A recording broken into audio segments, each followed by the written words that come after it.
Hi guys, welcome back to Pottery by Malika. Today I want to show you how I made these adorable snowmen. I designed them myself and I'm pretty darn proud of them. Plus they turned out really cute, so I wanted to share them today. The first thing I did was to use, I think it was around 2 pounds of clay, and I got that all nice and centered on the wheel and opened it up.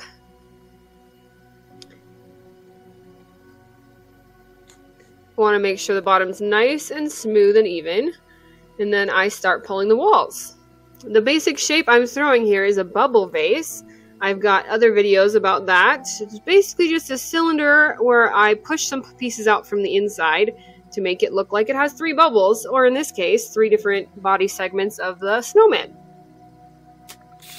I've got a credit card that I cut a notch out of, and that's what forms a little foot ring at the bottom. We had snow come really heavy and really early this year, so I think I was just having snow on the brain and just thought about how I could make a snowman out of pottery and how cute and functional that would be. I made them hollow, as you can see, so that way I could fill them with things. We filled them with treats for Christmas, and they were really fun.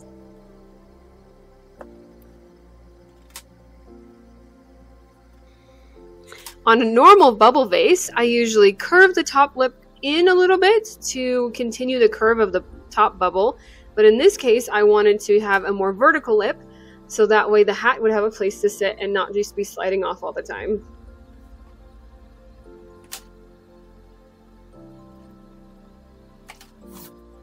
Once I finish the snowman body, I move on to the hat. I thought a cute little top hat would be the perfect thing for the top of a snowman, and I thought it would also make a great lid, so that's what I decided to do.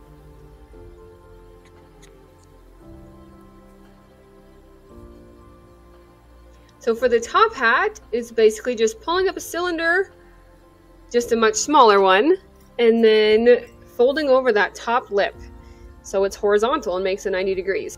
I'm throwing it upside down, so it might look a little funny at the moment. I find that I think in terms of pottery now.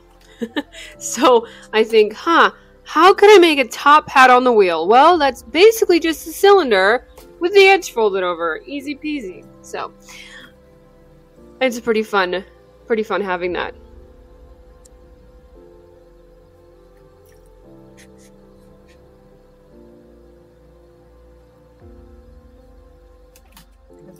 Once the hat's done and the right shape, I let everything dry a couple of days. Then it was time to wire it off. The hats did dry faster than the body of the snowman, and so instead of being able to wire them off, I ended up bending the bat a bit and popping them off, and that worked fine.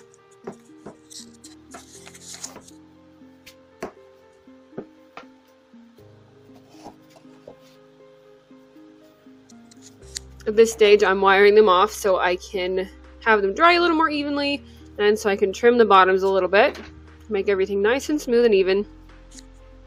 Then it was on to trimming. I started with the hats and just smoothed out the top edge to make it all nice and smooth where it was attached to the bat. I kept trimming very minimal as I had already thrown the shapes that I wanted.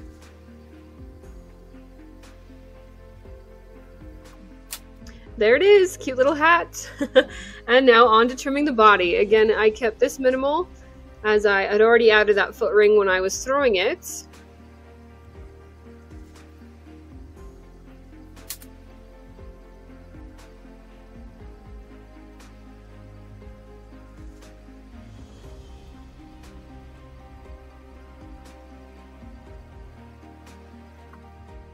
I did end up thinning out the rim of the snowman just so the hat fit better. And it fits, oh my gosh, so cute already. Then I got to decorate them, and that was a lot of fun. They ended up with a lot of character, and it really came out at this point. I added all the details with Stroke and Coat, which is a kind of glaze that you can add to greenware. You can also add it later, but if you add it to greenware, then it ends up being shiny and adheres well after the first firing. So I was able to just coat the whole body in white and then take a Q-tip and just wipe back the areas that were raised where the stroke and coat glaze was, and that worked out really well. So I started with the black, the coal, and then I added the carrots for the nose.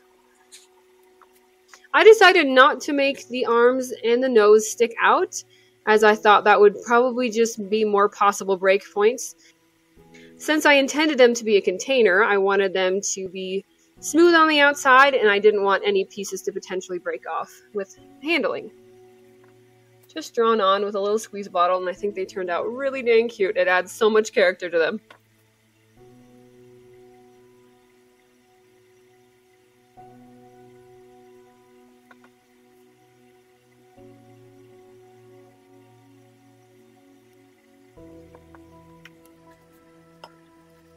After doing the stroke and coat features on the face and the arms, I did a ribbon on the hat, also out of stroke and coat. This time I brushed it on.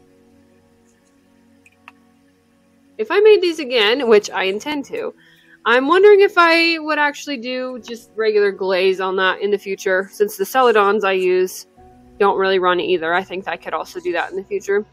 Different options, but I think the features in stroke and coat glaze worked great. And now they're ready for their first kiln firing after they dried for multiple days. Once they were fired the first time, I then glazed them and fired them again. They turned out so cute. I love how they look. And I love that they're storage containers too, because that just makes it so much more fun. Be sure to check out my other videos and please subscribe if you like what you see. Thanks for watching.